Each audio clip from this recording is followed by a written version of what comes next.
Chad Ike's Courage Barbell coming at you with some more strength training knowledge. Today, we're going to talk about the box squat. Mostly just about a couple of things I keep seeing that really irritate me. They're up on my pet peeve list, which is a long list. You know, the box squat is a great movement. I hear or I get arguments against it every now and then, but most of the time people argue against it as soon as I see them box squat. Like, it's not the box squat that's wrong, it's the fact that you're performing it wrong. And this is actually pretty common in a lot of weightlifting out there. There's a lot of people that are not performing the exercises correctly, and then they're saying it's the exercise or that exercise doesn't work, when it simply is the fact that they're not performing it correctly. So, one of the things I continue to see is people rocking on the box. I have yet to understand this. I've talked to many great lifters and coaches, and I've never gotten an explanation that I fully understand or that makes sense to me, so I will not rock on a box. If you watch one of my earlier videos, I talked about doing the good mornings, seated box squat good mornings into a squat. But I do a pause, and then in that exercise, I'm trying to teach you to hinge properly and learn the proper hinge point. This is going to kind of be an extension on that video. So you might want to go back and watch that video as well. One of the other things I continue to see is people falling on the box, and they don't correct it. If you're falling on the box, something's wrong. Fix it. Don't continue to do the same shit over and over. And especially don't do that and then tell me that they don't work. The idea of the box squat is very simply to break up the eccentric concentric chain. It is going to teach you to control your squat. It's going to teach you how to get explosive and put force into that bar. It's going to teach you how to keep that lower body tight and strong so you have a base to drive the back into the bar, in which the hips will follow through. So let's get to it. I'm going to demonstrate falling on the box.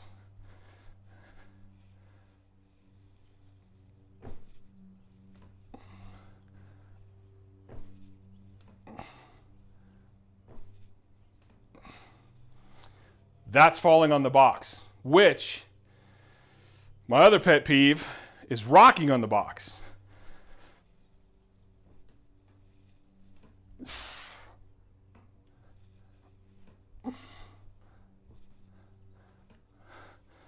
They both kind of end doing what I consider to be the wrong movement.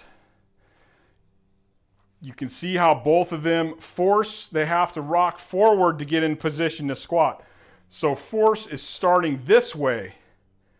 Then we have to change that force to come this way. Well, I don't want to waste force going out here. That does me no good in the squat. I want all of my force coming straight up. I don't want to have to stop the force going this way to then try and go back up. That's energy that's expelling that I need to lift more weight. I want to lift the most weight possible. Therefore, I want force put in all the right directions, or direction in this instance. But you can see how they both kind of look similar. What we need to understand is that once the knees start to bend, the hips and the knees have to move at the same speed.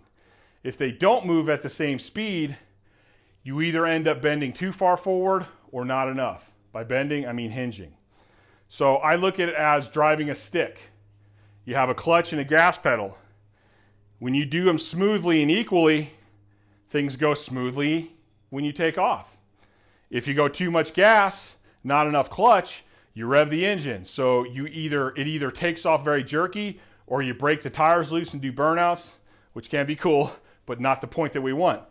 If you go not enough gas and too much clutch, then you either stall the car out or you get a really jerky takeoff. Well, we want everything smooth and efficient. We're athletes. Doesn't matter how much energy we put or expel. It matters how much weight we lift. Our goal is to lift the most amount of weight possible. So, the reason when I fall on the box, the reason I fall is because I get in my squat position, hinge back, my knees naturally want to bend. Now my knees and my hips are going to go at the same. So, right here, I'm in complete control. I can come up, down, I can do whatever I want.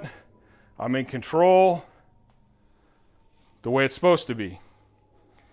If I come down, down, down, down, down, down, I'm going to stop hinging my hips now. I fall. I'm not getting that weight forward. Our knees have to bend at the same time our hip is bending.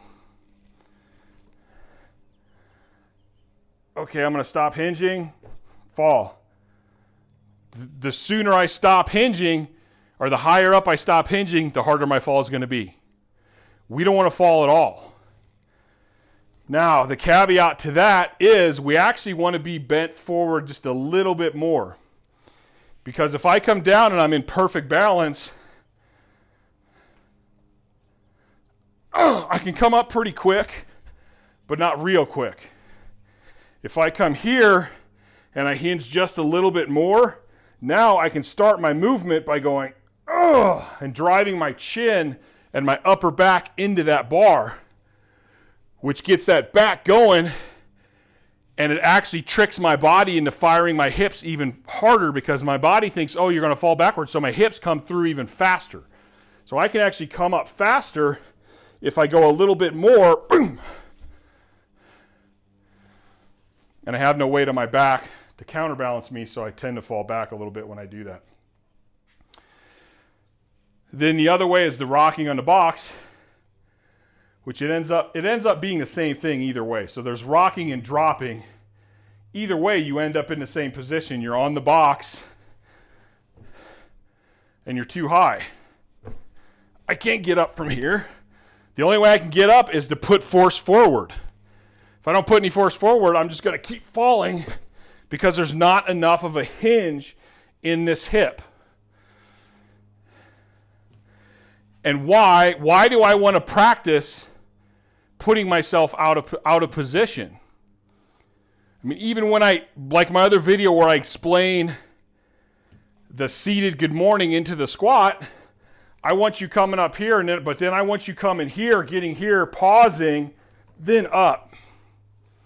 So that one at least has a purpose to it. Now, another issue to think about when you're box squatting is where your knees are and if you're letting them fall in or keeping them out. Because if I'm right here, my balance is perfect.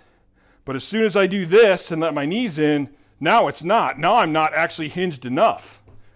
But it's not that I need to hinge more, it's that I need to force my knees out where they're supposed to be. Because anytime you move this stuff, right now, if you line the bar up, it's the bar, my knee, right over the front of my ankle. As soon as I do this, that changes everything. Now I gotta hinge more to actually get over the weight. So where your knees are is also important too. We don't want our knees caved in. This is going to take our glutes and hamstrings and posterior chain out of the lift. We want our knees here. So you want to be here, not like this. So you also got to think about that. And a consideration, I'm very big on the shins being straight up and down, but depending on your build and depending on your stance, it's going to be a little different. If I go with a much narrower squat, I'm going to have to hinge a lot more. And you can see my shins are not quite as straight up and down, but I'm still behind the balls of my feet.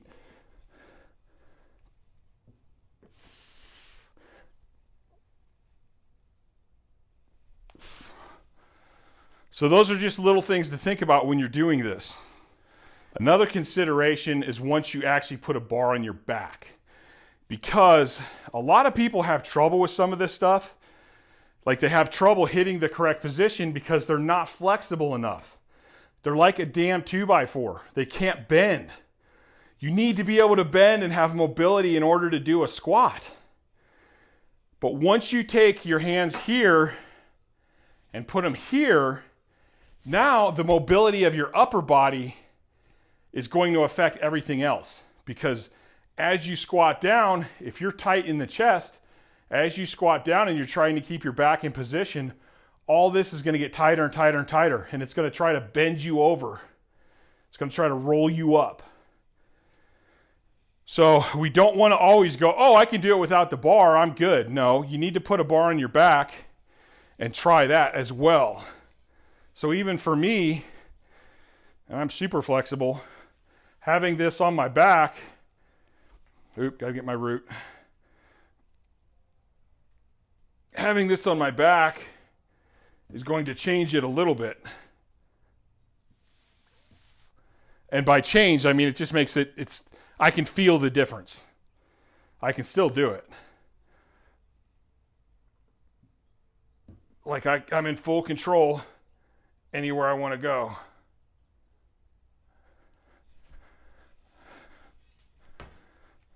So I recommend if you're doing box squats, start your warm-up. Do like 30 reps just with your hands out in front of you. Do 30 reps with a PVC or dowel or whatever on your back, and then do 30 reps with an empty bar. And that's going to warm you up, hopefully help with your flexibility, and allow you to find those positions where you're comfortable with them. And other than that, it's pretty simple. I mean, so if you are one of those guys that say box squats don't work, take this into consideration and give it another try. Were you actually squatting correctly? Were you actually squatting on the box with the correct technique and position? I've never understood why you want to change your technique on the squat just because there's a box there. And so like some of the other benefits is this is going to help you to find parallel and get used to being at parallel. Because a lot of guys will squat high, and then some guys will squat really deep, and it's like, well, if you're squatting way deeper than you need to, again, that's energy that you're spending that could be put into just lifting more weight. So I almost always have guys squat at parallel. Another benefit to the box is learning this technique. Like, and if you're super, super tight and you just can't get into position, well, maybe start on a higher box where you can stay in position. Work on gradually lowering the box while you're also working on your flexibility, which I have videos on that too. So check out some of the older videos. If you're having trouble with the stretching, check out some of the older videos I got on stretching and start doing that. But then you can gradually lower the box to you where you hit parallel. I have guys, and me too, I've switched from box squatting to full squats like that. It's never a problem for me. Because I know my depth, I've been doing it on the box. I squat normal. Having a box just means I don't have to stop that eccentric concentric phase. I mean, well, that's a funny thing because technically in order to go from one direction to the other, you have to stop. But I don't have to stop and pause on the box. I can just go bam. So you take the box away from me, I'm just that much more explosive. And I think that pretty much covers all of it. For me, this is kind of a simple thing, and I can pick it up in people easy. But when you ask me to slow it down and explain it sometimes, I got to kind of take a second to think, make sure I'm covering all of it. But I think that's it. Give this a try. Let me know what you think. Go to CourageBarbell.com, pick up some apparel. Please like this channel, subscribe to this channel, share this channel, comment on this channel. Please go to Chad Ike's Instagram. Please check out our new Courage Barbell Unlimited podcast on Spotify, Google Play, Amazon Music, Stitcher, and more. That one's turning out really good. We've had some really killer interviews with some unbelievable athletes with just a lot of different insight. I love talking about the mental side of it with these guys, which I think is just the biggest thing, and it's just fun to talk about. So check that out, and I'm going to let you guys go. I am out of here. Do your box squats, do them correctly, and see how much it helps your squat grow.